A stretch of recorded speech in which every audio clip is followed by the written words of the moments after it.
Hello बच्चों, Ram Ram सारियान। Last class में हमने पढ़ा था सरफेस टेंशन के बारे में। हमने दो तीन एग्जांपल्स की हेल्प से देखा था कि सरफेस टेंशन क्या होती है। दो न्यूमेरिकल सोल्व किए थे सरफेस टेंशन पे। ठीक है, तो क्या चीज़ है सरफेस टेंशन? जब भी कोई लिक्विड होगा तो उसके अंदर जो मॉलिक्यूल्स है वो क्या ट्राई करते हैं कि एक दूसरे के साथ चिपके हुए रहे। कौन से वाले?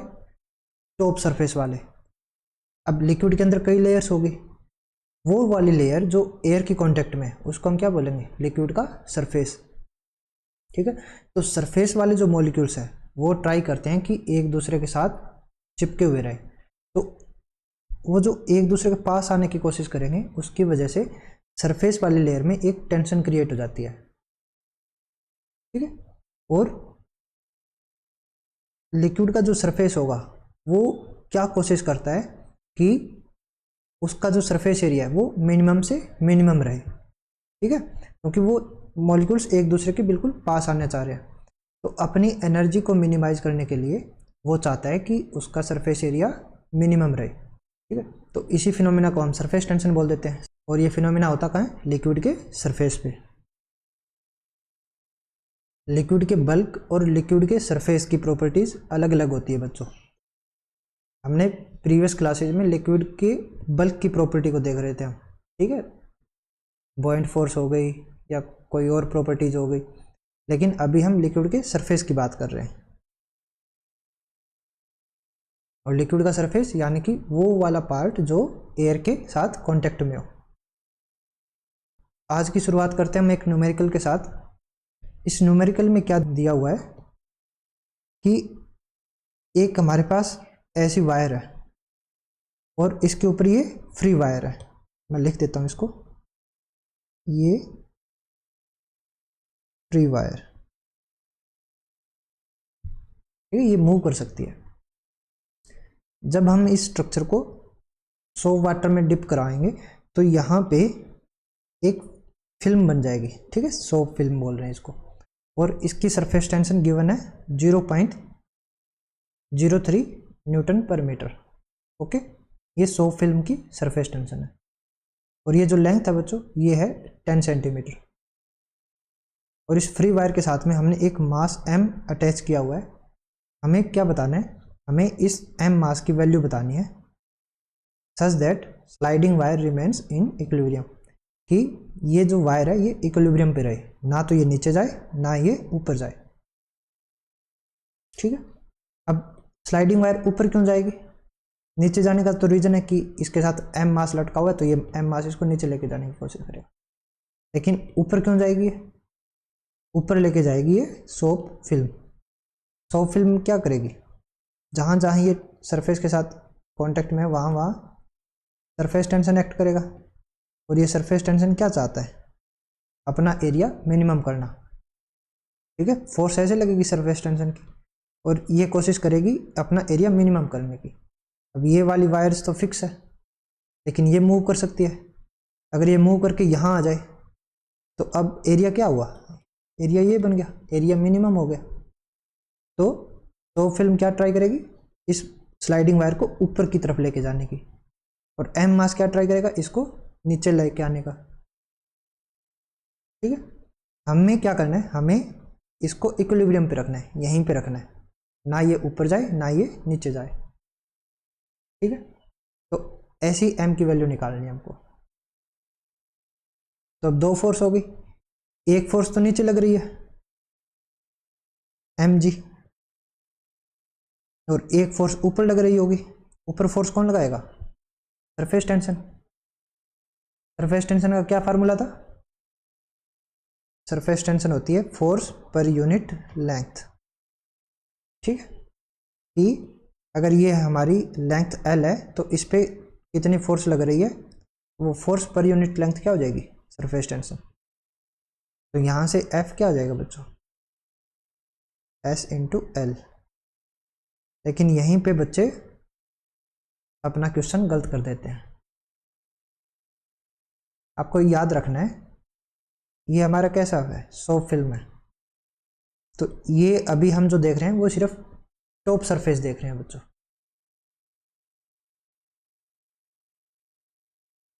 जैसे कि मेरे पास एक ये लिक्विड सरफेस है, मान लो ये, इसको सॉफ्ट फिल्म मान लो, ठीक है, ये वाला। अब इसका एक हिस्सा ये देख रहे हो आप लोग, जो कि एयर के साथ कांटेक्ट में है, लेकिन एक हिस्सा इसके पीछे भी होगा, ठीक है, ये वाला हिस्सा भी तो एयर के साथ कांटेक्ट में है।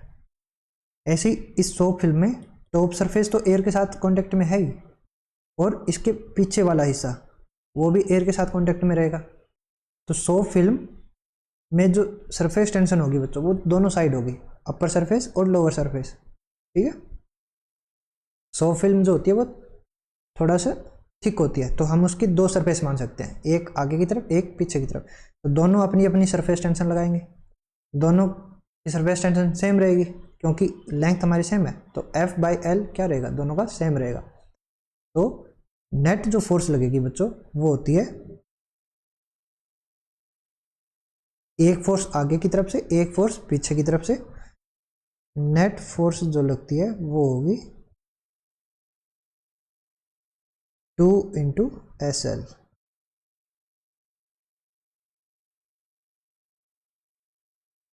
फ्रंट सरफेस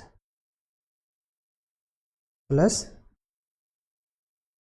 बैक सरफेस, ठीक है, दोनों की वजह से ऐड हो जाएगी नेट फोर्स हमारी। अब सरफेस टेंशन की वजह से लगने वाली फोर्स हमें पता है, और नीचे एम मास जो फोर्स लगा रहा है वो भी फोर्स हमें पता है। तो इक्विलिब्रियम के लिए क्या चाहिए, इक्विलिब्रियम के लिए mg should be equals to 2 × SL, ठीक है।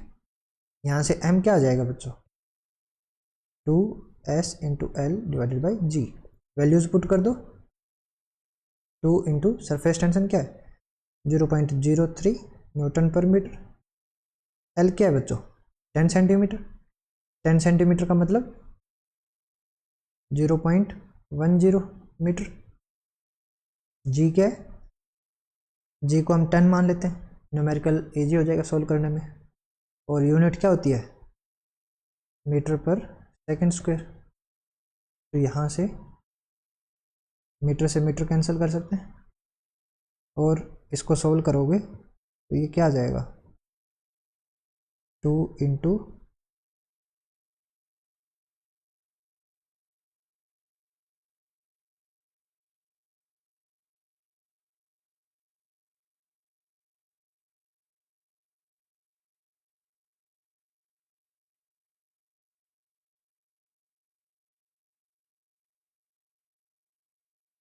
ठीक है। तो ये मास आएगा बच्चों 6 × 10⁻⁻⁴ kg। अगर इतना मास हम यहाँ पे यूज करें तो हमारे इस स्ट्रक्चर में ये जो फ्री वायर है ये ना तो ऊपर जाएगी ना ये नीचे जाएगी। अगर मास इससे ज़्यादा हुआ तो ये नीचे आ जाएगी, 100 फिल्म फट जाएगी, और अगर मास इससे कम हुआ तो ये जो 100 फिल्म है इसकी सरफेस टेंशन इसको ऊपर खींच लेगी, ठीक है, मास को ऊपर की तरफ ले जाएगी, ठीक है, एक्सेलरेटेड मोशन करेगा हमारा मास, ठीक है, सिंपल था। अभी हमने सरफेस टेंशन को फोर्स पर यूनिट लेंथ के रिस्पेक्ट में समझाया, ठीक है। अगर हमें एक और पर्सपेक्टिव देखना हो इंटरनल एनर्जी की टर्म्स में, ठीक है, अगर सरफेस टेंशन को इंटरनल एनर्जी या फिर बोले हम पोटेंशियल एनर्जी की टर्म्स में समझना हो तो कैसे समझेंगे। सबसे पहले तो ये समझो कि इंटरनल एनर्जी की टर्म्स में हम समझना क्यों चाह रहे हैं, क्योंकि यहाँ पे हम बात कर रहे हैं लिक्विड के सरफेस पार्ट की, और लिक्विड का सरफेस पार्ट डिफरेंट होता है लिक्विड के बल्क पार्ट से। तो लिक्विड का जो सरफेस पार्ट है उसकी जो इंटरनल एनर्जी होगी या हम बोले कि पोटेंशियल एनर्जी जो होगी वो भी डिफरेंट होगी हमारे बल्क पार्ट से, इसलिए हम सरफेस टेंशन को in terms of internal energy भी कैलकुलेट कर सकते हैं, ठीक है। पिछले लेक्चर में हमने क्या देखा था कि अगर हमारे पास कोई लिक्विड है, यहाँ पे हमारे पास लिक्विड है, तो हमने दो केस लिए थे कि एक तो वाटर मॉलिक्यूल हमारा बल्क पार्ट में है, तो जब वाटर मॉलिक्यूल बल्क पार्ट में हो तो इसका जो सराउंडिंग है ये सराउंडिंग में जो वाटर मॉलिक्यूल्स है वो इस पे चारों तरफ फोर्स लगा रहे होंगे, ठीक है। वहीं अगर हमारा वाटर मॉलिक्यूल्स सरफेस पे है तो सरफेस में एक तो ये यहाँ पे एयर के साथ कांटेक्ट में है, ठीक है, और नीचे से वाटर मॉलिक्यूल्स इसको यहाँ फोर्स लगा रहे हैं। तो सरफेस पे क्या होगा कि नीचे वाले जो वाटर मॉलिक्यूल्स है वो इसको डाउनवर्ड डायरेक्शन में खींचने की कोशिश कर रहे हैं, तो इस पे नेट फोर्स लग रही है इनवर्ड्स, ठीक है। नीचे वाला जो वाटर मॉलिक्यूल है वो कोशिश कर रहा है कि उसको खींच के अंदर लेके आए, जबकि ये वाले वाटर मॉलिक्यूल्स यहाँ पे स्टेबल है, इस पे यूनिफॉर्म फोर्स लग रही है चारों तरफ से, तो यानी कि इस पे नेट फोर्स हमारी क्या है, 0, जबकि इस पे नेट फोर्स डाउनवर्ड डायरेक्शन में एक्ट कर रही है, ठीक है। ये पढ़ा था हमने लास्ट क्लास में। तो क्या होगा बच्चों, जब यहाँ वाले जो वाटर मॉलिक्यूल्स है जो इस सरफेस वाले वाटर मॉलिक्यूल को डाउनवर्ड डायरेक्शन में पुश कर रहे हैं, पुल कर रहे हैं, ठीक है, तो जब ये इसको नीचे खींचेंगे तो यहाँ पे तो जगह खाली हो गई, ठीक है। जब इसको ये नीचे खींच लाएंगे तो यहाँ वाला जो वाटर मॉलिक्यूल था वो जब नीचे चला जाएगा तो उसकी जगह तो खाली हो गई। अब उस जगह को कौन भरेगा, यहाँ से वाटर मॉलिक्यूल्स ऊपर जाएंगे उस जगह को भरने के लिए, ठीक है। मान लो इस वाले को ऊपर जाना है ये जगह भरने के लिए, ठीक है, तो इस वाले वाटर मॉलिक्यूल्स को इन सभी फोर्सेस के अगेंस्ट काम करना पड़ेगा, ठीक है, इन सब से लड़ना पड़ेगा तभी ये ऊपर जा पाएगा, ठीक है। तो जो ताकतवर है या फिर हम बोलते हैं जिसके पास ज़्यादा एनर्जी होगी वही तो यहाँ से यहाँ तक जा पाएगा, ठीक है। जिसके पास इतनी एनर्जी होगी कि वो इनको ओवरकम कर दे, या फिर इसको दूसरे टर्म्स में बोलें तो यहाँ पे वाटर मॉलिक्यूल्स को ऊपर जाने के लिए अपने ऊपर लगने वाली फोर्सेस के अगेंस्ट काम करना पड़ रहा है, जिस वजह से उसकी एनर्जी इंक्रीज हो जाती है, ठीक है। तो जब वो यहाँ पे पहुँचेगा तो उसके पास ज़्यादा एनर्जी होगी, या फिर सिर्फ समझने के लिए ये मान लो कि जब इसको इन सभी फोर्सेस के अगेंस्ट लड़ना है तो इस ऑब्वियस है कि इसके पास ज़्यादा एनर्जी होनी चाहिए, तो वही वाले वाटर मॉलिक्यूल्स ऊपर जा पाएंगे जिनके पास ज़्यादा एनर्जी होगी, ठीक है। नहीं तो अगर जिसके पास कम एनर्जी है वो इन फोर्सेस को अगेंस्ट लड़ ही नहीं पाएगा, तो वो ये जो फोर्सेज है इसको ऊपर नहीं जाने देगी, यहीं पे रखेगी, ठीक है। सिर्फ वही वाले ऊपर जा पाएंगे जिनके पास ज़्यादा एनर्जी है। तो हमारे पास टॉप सरफेस पे वही वाले वाटर मॉलिक्यूल्स प्रेजेंट होते हैं जिनके पास एनर्जी क्या होती है, ज़्यादा। ओके, समझने के लिए बता रहा हूँ मैं कि जो ताकतवर है वही ऊपर आ पाएगा, ठीक है। Got it. इसलिए हम क्या लिख सकते हैं कि top surface molecules has higher energy, या फिर बोल दो कि stored potential energy than molecules present in bulk part of liquid, ठीक है।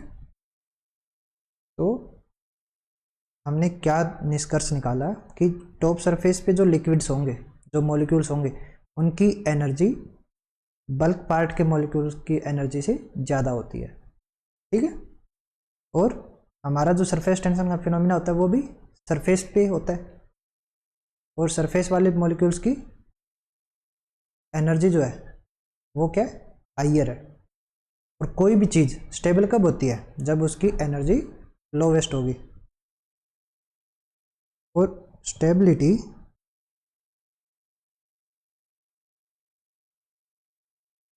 Energy should be minimum. अगर किसी भी चीज़ की एनर्जी मिनिमम हो तो वो हम बोलते हैं कि वो स्टेबल है। ठीक है,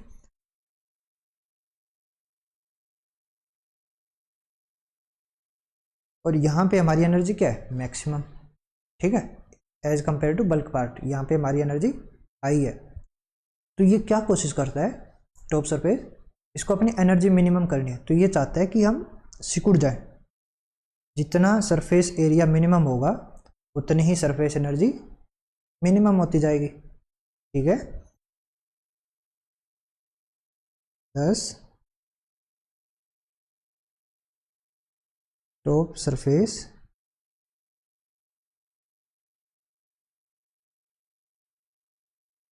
minimize its surface area to decrease its surface energy। ठीक है, जितना ज़्यादा सरफेस उतनी ज़्यादा सरफेस एनर्जी। तो वो क्या करेगा, अपना सरफेस एरिया मिनिमम कर लेगा, पास पास आ जाएगा, ताकि उसकी सरफेस एनर्जी मिनिमम हो सके। ठीक है, इसलिए जो टॉप सरफेस है उस पर जो सरफेस टेंशन है वो कोशिश करती है कि उसका एरिया मिनिमाइज हो जाए। ठीक है, ताकि वो अपनी सरफेस एनर्जी को मिनिमम कर सके। तो हम सरफेस टेंशन को एक तो फोर्स की टर्म्स में पढ़ सकते हैं, फोर्स पर यूनिट लेंथ, और दूसरा हम उसको सरफेस एनर्जी की टर्म्स में भी पढ़ सकते हैं। ठीक है, क्योंकि वो सरफेस टेंशन जो है अपनी सरफेस एनर्जी को मिनिमम करने के लिए अपने सरफेस एरिया को मिनिमाइज करेगी। ठीक है,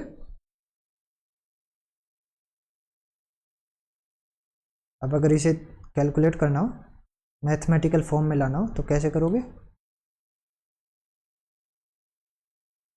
वही वाला एग्जांपल देख लेते हैं। इस स्ट्रक्चर में हमारे पास ये फ्री मूवेबल वायर है, मूवेबल वायर, और ये हमारी सोप फिल्म।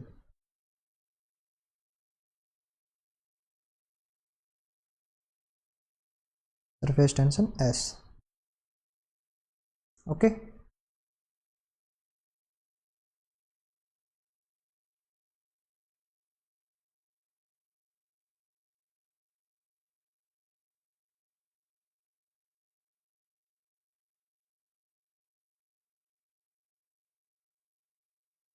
ये लेंथ एल है और ये लेंथ भी एल है। ओके, तो सरफेस टेंशन क्या करेगी, सरफेस टेंशन तो इनवर्ड डायरेक्शन में फोर्स लगाएगी। ठीक है, क्योंकि इसको तो अपना सरफेस एरिया मिनिमम करना है। अगर हमें मूवेबल वायर को फिक्स रखना हो, इक्विलिब्रियम पे रखना हो, तो हमें क्या करना पड़ेगा, हमें एक एक्सटर्नल फोर्स लगानी पड़ेगी F, और वैल्यू क्या रहेगी इस वायर, इस फोर्स F की,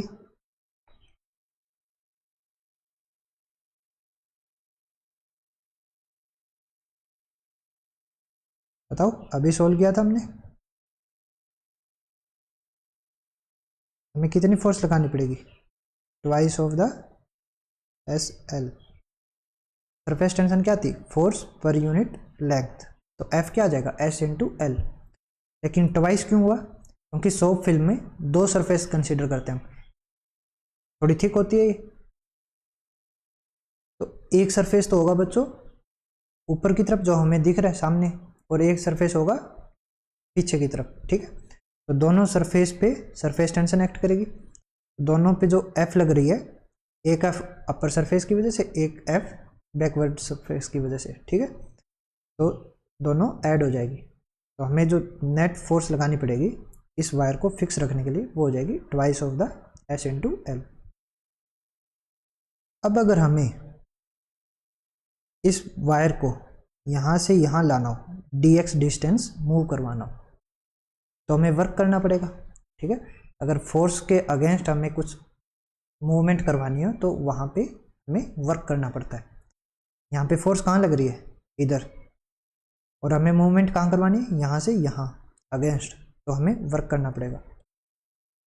तो dx मूवमेंट के लिए जो हमें वर्क करना पड़ेगा dw, वो क्या होगा बच्चों, f इंटू डी एक्स।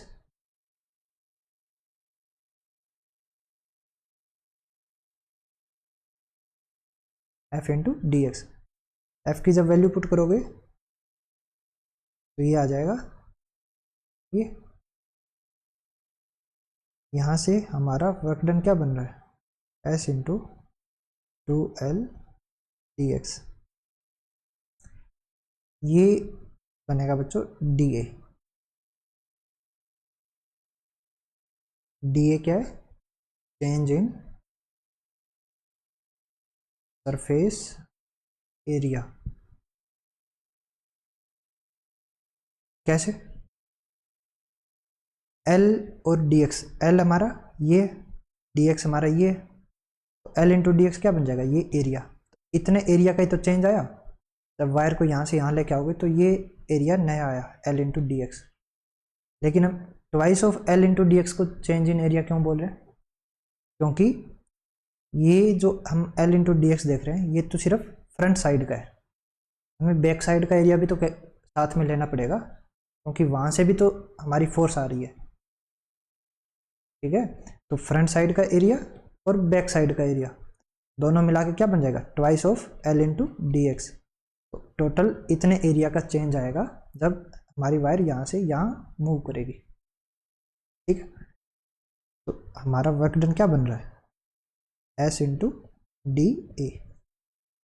और ये जो वर्क डन है बच्चों, ये स्टोर होगा किस फॉर्म में, यहाँ पे